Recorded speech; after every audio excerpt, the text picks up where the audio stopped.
આપ સૌને મારા સાદર પ્રણામ. આપ સૌનું આપણી આ ચેનલમાં ભાવભર્યું સ્વાગત છે. આજનો દિવસ છે શ્રાવણ સુદ સાતમ અને દિવસ 7મો. આપણે ભાગ 2 રુદ્ર સંહિતામાં શિવ પાર્વતીજીની કથા, તારકાસુરની કથા અને કામદેવની કથા કરીશું. શ્રી ગણેશાય નમઃ. શ્રી શિવાય નમસ્તુભ્યમ. સૌપ્રથમ શિવ પાર્વતીજીની કથા. નારદજીએ બ્રહ્માજીને કહ્યું, હે પિતામહ, દક્ષના દીકરી સતીએ યજ્ઞમાં પોતાના શરીરનો ત્યાગ કરી હિમાલયને ત્યાં અવતાર લઈ ઉગ્ર તપ કર્યું અને પુનઃ શિવને પતિ તરીકે પ્રાપ્ત કર્યા. તેની પાવન કથા તમે અમને કહો.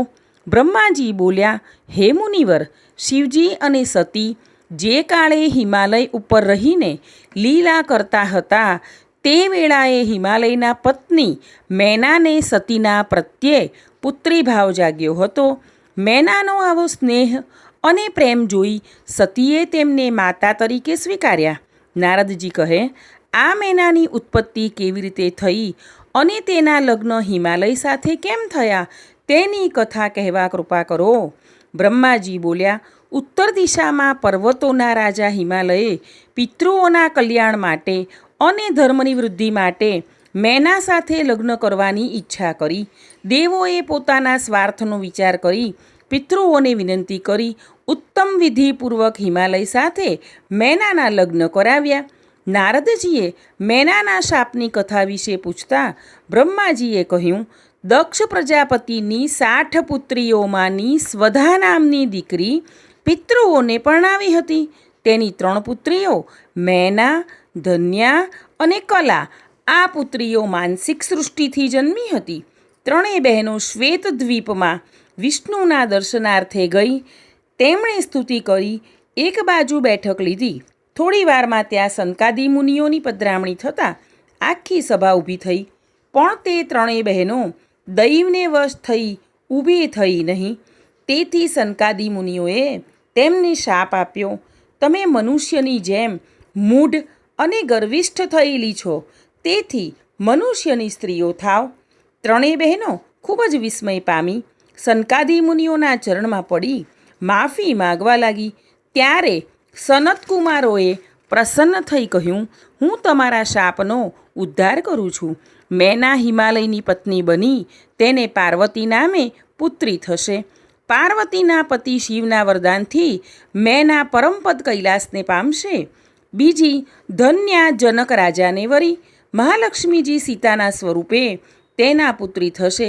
સીતાને વિષ્ણુના અવતાર શ્રીરામ વર્ષે, તેથી ધન્યા જીવનમુક્ત બની વૈકુંઠ પામશે. ત્રીજી કલાવતી વૈશ્ય વૃષભાનુની પત્ની થશે. તેને ત્યાં રાધાનો જન્મ થતાં તે ગુપ્ત સ્નેહથી શ્રીકૃષ્ણની પત્ની થશે. કલાવતી પોતાની કન્યા રાધા સાથે ગોલોકને પામશે. આમ કહી સનતકુમારો તો અદૃશ્ય થઈ ગયા. 3 બહેનો પાપ રહિત થઈ પોતાના ઘરે ગઈ. હવે નારદજી હિમાલય તથા મેનાને જગદંબા પાર્વતી કેવી રીતે પ્રાપ્ત થયા તેમજ પાર્વતીએ શિવજીને પતિ તરીકે કેવી રીતે મેળવ્યા તેની કથા સંભળાવવા કહ્યું. બ્રહ્માજીએ કહ્યું, ત્યારબાદ સઘળા દેવો હિમાલય પાસે જઈ દક્ષની પુત્રી સતીના દેહત્યાગની વાત કરી. હવે દેવી પુનઃ પૃથ્વી પર પધારી સદાશિવના પત્ની બને તો દેવોના સમુદાયને ઘણો લાભ થઈ શકે તેમ છે. હિમાલયની સંમતિ મળતા સઘળા દેવોએ દેવીનું શ્રદ્ધાપૂર્વક સ્મરણ કરી સ્તુતિ કરવા લાગ્યા. ત્યારે દુર્ગાદેવી પ્રગટ થયા. દેવોએ તેમને પ્રાર્થના કરી, હે દિવ્ય વંદનીય માતા, આપ શ્રી ફરી પૃથ્વી પર પધારી સદાશિવના પત્ની થઈ સૌના દુઃખો દૂર કરો. ત્યારે મહેશ્વરી બોલ્યા, હે દેવો, હું અવશ્ય પૃથ્વી પર અવતરીશ ને હિમાલયની પત્ની મેનાની પુત્રી તરીકે જન્મી શિવની પત્ની બનીશ. જ્યારથી મેં દેહત્યાગ કર્યો છે તે દિવસથી શિવ યોગી બન્યા છે. હું હિમાલયની પુત્રી રૂપે અવતાર લઈ ઉગ્ર તપ કરીને રુદ્રને અવશ્ય મેળવીશ. તમે સૌ પોતપોતાને નિવાસે પાછા જાઓ અને શિવનું રટણ કરો. આમ કહી દેવી અદૃશ્ય બન્યા. સઘળા દેવોએ હિમાલય અને મેનાને મળીને જગદંબાને પ્રસન્ન કરવા કહ્યું. હિમાલય અને મેનાએ શિવ અને શિવાદેવીની ભક્તિપૂર્વક આરાધના કરતાં કરતાં 27 વર્ષ પૂરા કર્યા. ત્યારે દુર્ગાદેવી પ્રસન્ન થઈ વરદાન માગવા કહ્યું. ત્યારે મેનાએ કહ્યું, આપ જો મને વરદાન આપવા ઈચ્છતા જ હો તો મને પ્રથમ દીર્ઘાયુષ્યવાળા, સાહસિક, પરાક્રમી અને રિદ્ધિ સિદ્ધિવાળા 100 પુત્રો થાય. પછી મને એક પુત્રી થાય જે જગતને પૂજ્ય, સ્વરૂપવાન, ગુણવાન હોય. આપ મારી પુત્રી થાઓ, તેમજ રુદ્રપત્ની બનીને લીલા કરો. દેવીએ તથાસ્તુ કહી વરદાન આપ્યું અને અદૃશ્ય થઈ ગયા. સમય જતાં મેનાને પ્રથમ મૈનાક નામે પુત્ર ઉતર્યો. તે બધા ભાઈઓમાં શ્રેષ્ઠ, ઉત્તમ અને મહાપરાક્રમી બન્યો. 100 પુત્રોના જન્મ બાદ વસંત ઋતુમાં ચૈત્ર માસની 9મે મૃગશર નક્ષત્રમાં અડધી રાત્રે મેનાને ત્યાં મંગલકારી દયાળુ જગદંબાનો પ્રાદુર્ભાવ થયો. ત્યારે સર્વત્ર આનંદ ફેલાઈ ગયો. દેવીએ પ્રથમ નાની બાલિકાનું રૂપ ધારણ કરી રુદન કરવા માંડ્યું. પુત્રીના જન્મથી હિમાલયને અતિશય આનંદ થયો. આખા નગરમાં ખુશીની લહેર પથરાઈ ગઈ. પાર્વતી બાળપણમાં સખીઓની સાથે રમવા લાગી. તેણે ઉત્તરોત્તર મોટી થતાં પૂર્વજન્મની વિદ્યાઓ સદ્ગુરુ પાસેથી પ્રાપ્ત કરી. એકવાર સદાશિવની પ્રેરણાથી નારદજી હિમાલયના નિવાસે ગયા. હિમાલયે તેમને પોતાની દીકરીના ભવિષ્ય વિશે પૂછતા નારદજી બોલ્યા, હે પર્વતરાજ, તારી દીકરી તો સર્વગુણ સંપન્ન તથા માતા પિતાની કીર્તિ વધારનારી થશે. પરંતુ આ કન્યાનો પતિ યોગી, વસ્ત્ર ન પહેરનારો, માતા પિતા વિનાનો તેમજ અમંગલ વેશભૂષાવાળો થશે. તેના પતિ સાક્ષાત શિવ હશે. તમારી પુત્રીને શિવજી અવશ્ય સ્વીકારશે અને ગૌરવ આપશે. તમારી દીકરીએ શિવને પ્રાપ્ત કરવા તપ કરવું પડશે. શિવજી તેના વિના અન્ય કોઈ સ્ત્રીને પરણશે નહીં. આ કન્યાને પરિણામે શિવ અર્ધનારીશ્વર તરીકે ઓળખાશે. તમારી દીકરી શિવજીના પ્રભાવથી ગૌરવર્ણી બની ગૌરી નામે પ્રખ્યાત થશે. ત્યારે હિમાલયે નારદને પૂછ્યું, હે દેવર્ષિ, શિવજી તો કાયમ તપ કર્યા કરે છે. તેઓ પોતાના મનને ગૃહસ્થાશ્રમ તરફ વાળશે ખરા? વળી શિવજીએ પૂર્વે પ્રતિજ્ઞા કરી હતી કે દક્ષપુત્રી સતી સિવાય અન્યને સ્વીકારશે નહીં. તો તે મારી પુત્રીને કઈ રીતે સ્વીકારશે? નારદજીએ કહ્યું, હે પર્વતરાજ, તમે એની ચિંતા કરશો નહીં. તમારી આ પુત્રી પૂર્વજન્મમાં સતી હતા અને તે જ દેહવિલય કરી હવે પાર્વતી રૂપે તમારે ત્યાં ઉતર્યા છે. તેથી તેઓ શંકરના પત્ની બનશે. નારદજીના વચનોથી હિમાલયના મનનું સમાધાન થયું, પણ મેનાના મનનો સંશય નષ્ટ થયો ન હતો. એક દિવસ મેનાએ પોતાના પતિ હિમાલયને પોતાની કન્યા પાર્વતી માટે મનોહર સુલક્ષણો વર શોધવા વિનંતી કરી. ત્યારે હિમાલયે નારદજીના વચનોનું સ્મરણ કરાવી કન્યાને શિવનું તપ કરવાની શિખામણ આપવા કહ્યું. મેના દીકરીના સુકોમળ અંગો જોઈ કાંઈ બોલ્યા નહીં.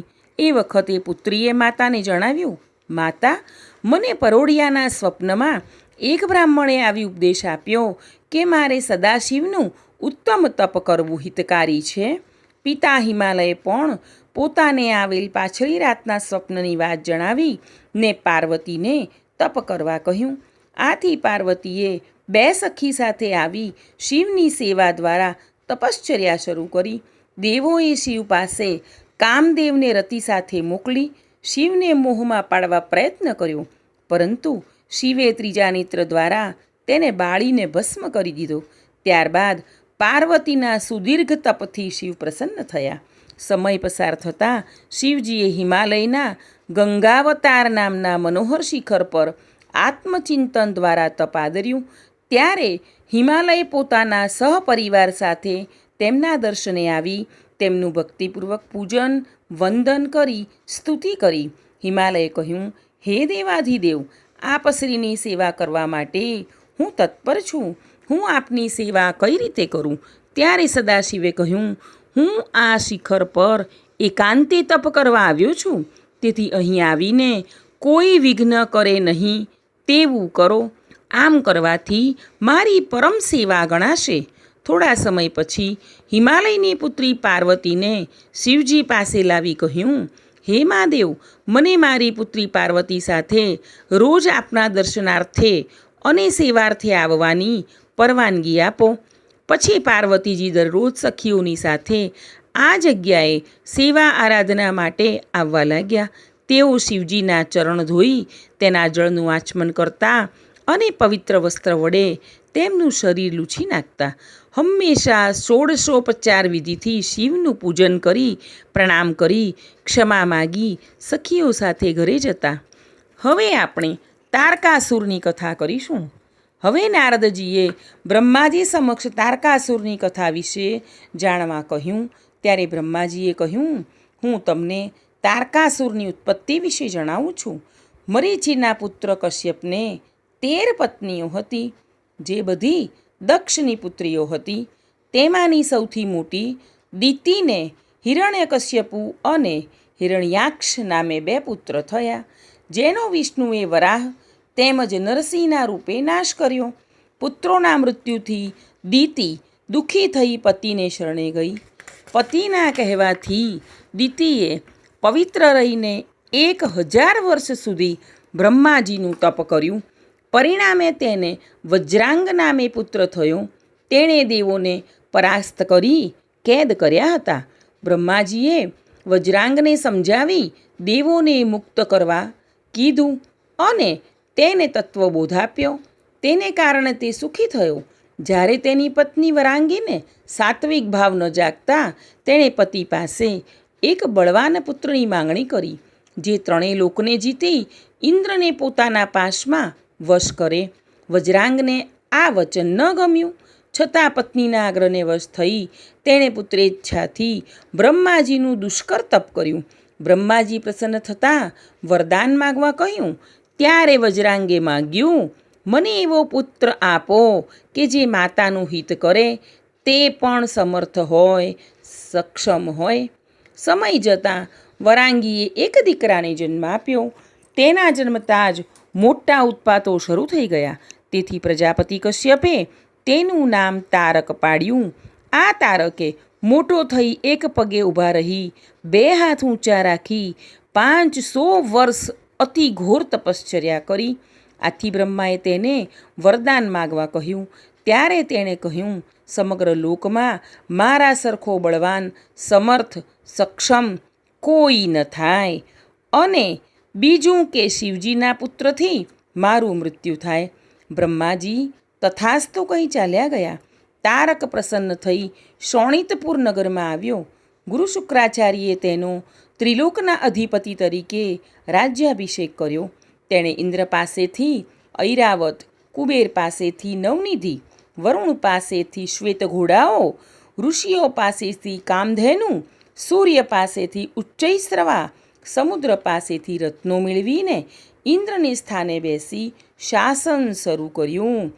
તેણે દેવોના સ્થાનો પર દૈત્યોને બેસાડ્યા, ત્રાસ વર્તાવવા માંડ્યો.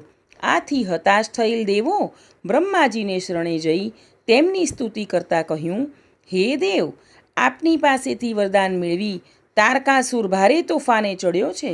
તેણે દેવોના સ્થાનો, દિવાંગનાઓ તથા અપ્સરાઓને પોતાના તાબામાં લઈ લીધા છે.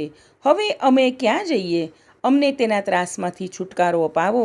ત્યારે બ્રહ્માજીએ કહ્યું, તારકાસુરનો નાશ કેવળ શિવના પુત્ર દ્વારા જ થઈ શકશે. તેથી હવે શિવ લગ્ન કરવા તત્પર બને તેવી કોઈ યોજના ઘડો.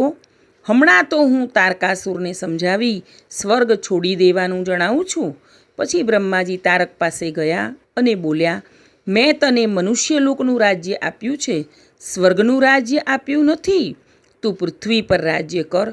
આથી બ્રહ્માજીના કહ્યા પ્રમાણે સ્વર્ગનો ત્યાગ કરી શોણિતપુર નગરે જઈ તે વસ્યો. હવે આગળ કામદેવની કથા કરીશું. ઇન્દ્રે સદાશિવને મોહમાં નાખવા કામદેવને તેડાવ્યો. કામદેવ ઉપસ્થિત થયો એટલે ઇન્દ્રે કહ્યું, હે કામ, મારે ઘણા મિત્રો છે, પણ તારા જેવા શ્રેષ્ઠ, ઉત્તમ અને ઉપયોગી મિત્ર કોઈ નથી. અમારા સંકટ ટાણે તું જ ઉપયોગી બની શકીશ. તારક નામનો દુષ્ટ દૈત્ય અમારો શત્રુ બન્યો છે. તેણે બ્રહ્માજી પાસેથી વરદાન મેળવી ચારે બાજુ હાહાકાર મચાવી દીધો છે. તે ફક્ત શિવજીના પુત્રથી જ મૃત્યુ પામે તેમ છે. માટે તારે શિવજીને પાર્વતી પ્રત્યે પ્રેમ ઉપજે એવું કાર્ય કરવાનું છે. તે હાલ હિમાલયના શિખરે તપ કરી રહ્યા છે અને દેવી પાર્વતી તેમની સેવા કરી રહી છે. આ કાર્ય કરી તું દેવોને મદદરૂપ બન. કામદેવ ઇન્દ્રની આજ્ઞા લઈ પોતાની સ્ત્રી તથા વસંત સાથે શિવજી જ્યાં તપ કરતા હતા ત્યાં આવી પહોંચ્યો. ઇન્દ્રે કરેલી તેની શક્તિના વખાણથી ગર્વિષ્ઠ બની કામદેવ પોતાની જાળ પાથરવા લાગ્યો. પ્રથમ વસંતનો પ્રભાવ મૂક્યો. વૃક્ષો પ્રફુલ્લ બન્યા. ફૂલો સુવાસિત બની વાતાવરણને મુગ્ધ કરવા લાગ્યા. સુગંધીદાર વાયુ વહેવા લાગ્યો. પક્ષીઓનો કલરવ શરૂ થયો. વસંતના પ્રાકટ્યથી લોકોના મન વિહવળ થવા લાગ્યા. શિવજી ઋતુ વિના વસંતના વધામણા થતા જોઈ આશ્ચર્ય પામ્યા. શૃંગાર રસો શિવજીને મોહ પમાડવા લાગ્યા. કામદેવ શિવજીના હૃદયમાં પ્રવેશ મેળવવા કોઈ છિદ્ર શોધવા લાગ્યો, પણ તેને કોઈ છિદ્ર મળ્યું નહીં. તેવા સમયે પાર્વતી સખીઓ સાથે મહાદેવની સેવામાં આવ્યા. શિવજીએ ધ્યાન છોડી પાર્વતીજી પ્રત્યે દ્રષ્ટિ કરી. આ તકનો લાભ ઝડપી કામે પોતાનું હર્ષણ નામક બાણ છોડ્યું. શિવજી પાર્વતીના મુખારવિંદને જોઈ પાર્વતીને પોતાના ખોળામાં બેસાડવાની તીવ્ર ઉત્કંઠા તેમને જાગી ગઈ. પરંતુ તરત જ પોતાની વૈરાગ્યાવસ્થાનો વિચાર આવતા તેમણે તે વૃત્તિ ખંખેરી કાઢી. છતાં કામદેવ મોહ અસ્ત્ર ફેંકતો રહ્યો. શિવજીને લાગ્યું કે નક્કી કોઈ કુકર્મીએ તેની જાળ બિછાવી છે. તેમણે નેત્ર ખોલી જોયું તો કામદેવ બાણ લઈને ઊભો હતો. શિવનો કોપ પ્રજ્વળી ઉઠવાથી શિવે ત્રીજું નેત્ર ઉઘાડ્યું અને તેની અગ્નિથી કામદેવ બળીને ભસ્મ થઈ ગયો. ઇન્દ્ર વગેરે દેવોએ એને બચાવવા ઘણા પ્રયત્નો કર્યા, છતાં બધા નિષ્ફળ ગયા. પોતાના પતિને ભસ્મ થયેલા જોઈ રતિ વિલાપ કરવા લાગી અને આ માટે દેવોને દોષ દેવા લાગી. દેવોએ તેને આશ્વાસન આપી કહ્યું, તું તારા પતિની ભસ્મને સંઘરી રાખ. મહાદયાળુ શિવ તારા પતિને અવશ્ય સજીવન કરશે. પછી બધા દેવોએ ભેગા થઈ શિવજીને પ્રસન્ન કરવા તેમની સ્તુતિ કરી અને રતિનો શોક દૂર કરવા વિનવણી કરી. શિવે કહ્યું, હે દેવો, રતિનો વિયોગ કૃષ્ણાવતાર સુધી રહેશે. શ્રી કૃષ્ણ અને રૂક્મિણીના પુત્ર તરીકે કામદેવ અવતાર લેશે. તે પ્રદ્યુમ્ન નામે ઓળખાશે. એને શંબરાસુર સમુદ્રમાં ફેંકી દેશે. એ જ રતિને પ્રાપ્ત થશે. ત્યાં સુધી રતિએ શંબરાસુર નગરમાં રહીને રાહ જોવી પડશે. પછી પ્રદ્યુમ્ન શંબરાસુરનો નાશ કરી તારી સાથે દ્વારકામાં આવી સુખેથી રહેશે. આમ કહી શિવજી અદૃશ્ય બની ગયા અને રતિ સમયની પ્રતીક્ષા કરવા લાગી. શિવજીના ત્રીજા નેત્રમાંથી નીકળેલા અગ્નિ ચારે દિશામાં ફેલાઈ જગતને બાળવા લાગ્યો. બ્રહ્માએ શિવજીનું સ્મરણ કરી અગ્નિ પાસે જઈ તેને રોક્યો. તેણે બ્રાહ્મણનું શરીર ધારણ કર્યું. હું તે વાડવ અગ્નિને લઈ સમુદ્ર પાસે ગયો. સમુદ્રે તેને ગ્રહણ કર્યું, જેથી સમસ્ત વિશ્વ ભયરહિત બની ગયું.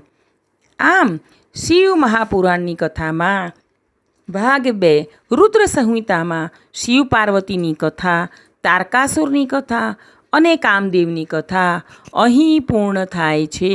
ઉમાપતિ મહાદેવની જય.